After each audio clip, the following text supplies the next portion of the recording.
Her birinize salam. Bugün yine karşınızda mən Ayxan Əyzadə. Hər zaman yeni cihaz təqdim olunanda onu bəhbəhlə çəkib paylaşırıq. Haqqında məlumatlar veririk, amma deyəsən bu dəfə eyni şeyi edə bilməyəcəyik. Yəni mən edə bilməyəcəm, amma bir çoxları cibləri dolu olsun deyə izləyiciyə yanlış məlumat ötürməkdən də heç dəyər çəkmir. Söhbət çox uzatmayacaq. Keçəcəm əsas məsələyə. Bildiyiniz kimi Samsung ötən günlərdə tamamilə yeni bir cihaz təqdim edib. Əslində adamın yeni deməyə dili gəlmir, çünki bu adi bir telefon. Sen kimsin? Sen kimsin? Beni bırak, sen kimsin? Yəni bildiyimiz, qulağa böyük danışa biləcək, Instagrama, TikToka girə biləcəyimiz telefon. Amma bu cihaz digərlərindən biraz da fərqlənir. Çünki qalınlığı cəmi 5,8 mm-dir. Yəni 40 fərqli bir dəftər təsəvvür edin. Onunla təxminən eyni naziklikdə. İlk öncə bundan başlayaq. Niyə nazik telefon? Açığı məndən soruşsanız, nazik telefon mənə görə wow bir şey deyil. Yəni ultra incə telefon hazırlamaq üçün şirkətlər niyə bu qədər baş yorurlar, hələ də bilmirəm. Hələ o biri rəqib Apple-dan. Bu il nazik smartfon istehsal edəcək. Lap yaxşı yüngüldür, nazikdir, amma istifadəçi onsuz da Plus və Pro modellərini alanda onlar çox da qalın olmur və adamı narahat etmir axı. Həm də bu naziklik heç asan da başa gəlmir. Nə qədər parametrdən vaz keçilir və onun yerinə telefon nazikləşdirilir. Qısaca, mənə heç bir məntiqli gəlmir ki, niyə nazik telefon istehsal olunur? Siz isə fikirlərinizi yorumlara yazın. Bəlkə məntiqli bir açıqlamanı tapa bildik. Samsung Galaxy S25 Edge 200 megapikselli əsas kamera, Snapdragon 8 Elite prosesoru, titanium gövdə və sadəcə 5,8 mm-lik bir qalınlıq. Çox mənfi danışmayacağam. Çünki telefon doğrudan da çox nazikdir. Bəlkə də onu bu qədər xüsusi edən nazikliyi deyil, içərisindəki mühəkkəm arxitekturaların bu qədər incəlikdə işlənməsidir. Deyəsən məntiqli cavab tapdım.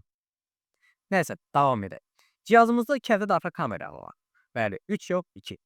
Bu kameralarla siz 8K 30 FPS dəyərlərinə qədər video çəkə bilərsiniz. Həmçinin foto hissəsində də sizi 200 megapiksellik bir obyektiv qarşılayacaq. Ön kamera isə klassik olaraq 12 megapiksellikdir. Yəni bu smartfonu alsanız, kamera cəhətdən sizi məyus etməz. Amma həmçinin Ultra və Pro Max performansı da görməyəcəksiniz. Elə S25 Edge-in rəqibi olacaq iPhone 17 Air-də də cəmi bir dənə kamera olacaq. Nəticəsi nə olacaq, onu Allah bilir. Keçək performansa. S25 serisindən tanıdığımız Snapdragon 8 Elite for Galaxy CPU-su bu cihazda da istifadə olunub.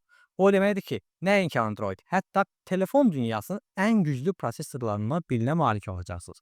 Onsuz da çox güclü olan bu çip Samsung'dakı artırılmış versiyası ilə doğrudan statistikaları alt-üst edir. Yəni nə donma, nə ilişmə, nə aşağı performans görməyəcəksiniz. Amma hər gözəlin bir eybi olar deyirlər. Mən şəxsən telefonu istifadə etməmişəm, amma belə naziklik özü ilə qızma problemlərini gətirər deyə düşünürəm. Amma yəqin ki, Samsung bu riski nəzərə alır, yoxsa sonu S22 seriyası kimi olar. Gəldiyi batareya. Burayı da istər ki, tərifləməyə çalışsam belə müsbət bir şey tapa bilmirsən. Çünki telefonun cəmi 3900 mAh batareya həcmi var. Düşünmədən demək olar ki, bir gün intensiv istifadəyə tab gətirməyəcək.